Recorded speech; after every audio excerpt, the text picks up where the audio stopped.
आयुर्वेद में पुरुष। आज हम आयुर्वेद में बताए गए पुरुष की बात करेंगे। तो पुरीशेते इति पुरुष है, यानी जिसमें आत्मा रहती है उसे पुरुष कहते हैं। आयुर्वेद में धातु भेद से या स्थान, उपयोग, प्रकृति, आकृति, इन सब के आधार पर अनेक स्वरूपों में, यानी एक धातुज पुरुष, षड धातुज पुरुष, एकादश धातुज पुरुष, सप्तदश धातुज पुरुष, चतुर्विंशति धातुज पुरुष, पंचविंशति धातुज पुरुष, इनके साथ साथ राशि पुरुष, कर्म पुरुष और चिकित्सा अधिकृत पुरुष भी बताया गया है।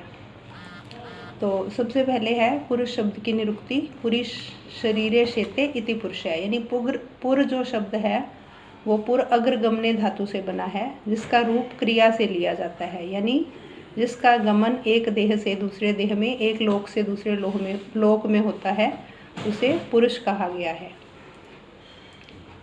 पुरुष के जो लक्षण बताए गए हैं वो है चेतना धातु अपि एक है, पुरुष संज्ञक है, यानी पुरुष के दो भेद किए जा सकते हैं, एक शुद्ध पुरुष और एक कर्म पुरुष। शुद्ध पुरुष जिसमें केवल चेतना रहे उसे पुरुष कहते हैं, यानी शुद्ध पुरुष केवल चेतना धातु से बना होता है। और जो कर्म पुरुष है जो सुख और दुख का आश्रय हो, यानी जिसमें सुख और दुख की अनुभूति होती है, और उसी को औपाधिक पुरुष भी कहा गया है और कर्म पुरुष भी कहा गया है। आयुर्वेद में जो चिकित्सा अधिकृत पुरुष की बात की गई है वह कर्म पुरुष ही चिकित्सा अधिकृत है, यानी कि हम मृत शरीर की चिकित्सा नहीं करते, आत्मा युक्त शरीर की चिकित्सा करते हैं, और वही कर्म करता है और वही सुख दुख का आश्रय है। तो यानी कर्म पुरुष और चिकित्सा अधिकृत पुरुष एक ही है। और शरीर का संगठन जिन तत्वों से, धातुओं से बना है, उनकी गणना के संबंध में आचार्यों में मत मतांतर है। तो अभी गणना के अनुसार अलग अलग जो पुरुष बताए गए हैं हम उनका वर्णन करेंगे। जैसे फर्स्ट है एक धातुज पुरुष, यानी चेतना धातु को जो पुरुष कहा गया है वो एक धातुज पुरुष है। उसके बाद है द्विधात्वात्मक पुरुष, यानी कि अगर हम शरीर को क्षेत्र कहें और आत्मा को क्षेत्र को जानने वाला कहें, तो क्षेत्रज्ञ भेद से या अग्नि सोमीय भेद से पुरुष को द्विधात्वात्मक कहा गया है।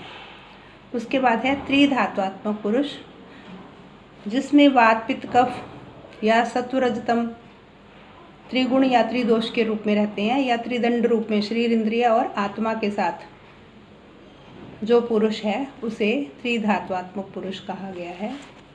उसके बाद है पंचधात्वात्मक पुरुष, यानी पंच महाभूतों से बने पुरुष को पंचधात्वात्मक पुरुष कहते हैं। फिर है षड धात्वात्मक, पंच महाभूत और आत्मा, यानी जिसमें आत्मा समवाय संबंध से रहे उसे षड धात्वात्मक पुरुष कहते हैं। और आचार्य चरक ने इसे ही चिकित्सा का अधिकारी माना है, यानी मात्रेज, पितरेज, रसज, आत्मज, सातम्यज और सत्व भावों से भी शरीर के भिन्न भिन्न अंग बनते हैं और ये सभी अंग शरीर को धारण करते हैं। तो यानी पुरुष को षड धात्वात्मक भी कहा गया है और चिकित्सा अधिकृत भी कहा गया है। उसके बाद है सप्त तत्वात्मक, यानी रस, रक्त, मांस, मेद, अस्थि, मज्जा, शुक्र, ये 7 धातुएं जो शरीर धारण करता है उस पुरुष को सप्त धात्वात्मक पुरुष कहा गया है। उसके बाद है द्वादश तत्वात्मक, यानी द्वादश मीन्स 12, तो एक आत्मा और 11 इंद्रियां, इनको मिलाकर इन तत्वों से बने हुए पुरुष को द्वादश मीन्स 12 तत्वात्मक पुरुष कहा गया है।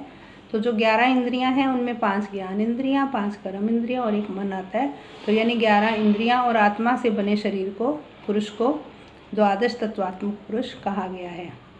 उसके बाद है त्रयोदश तत्वात्मक पुरुष, 3 दोष, 7 धातु और 3 मल, कुल मिलाकर 13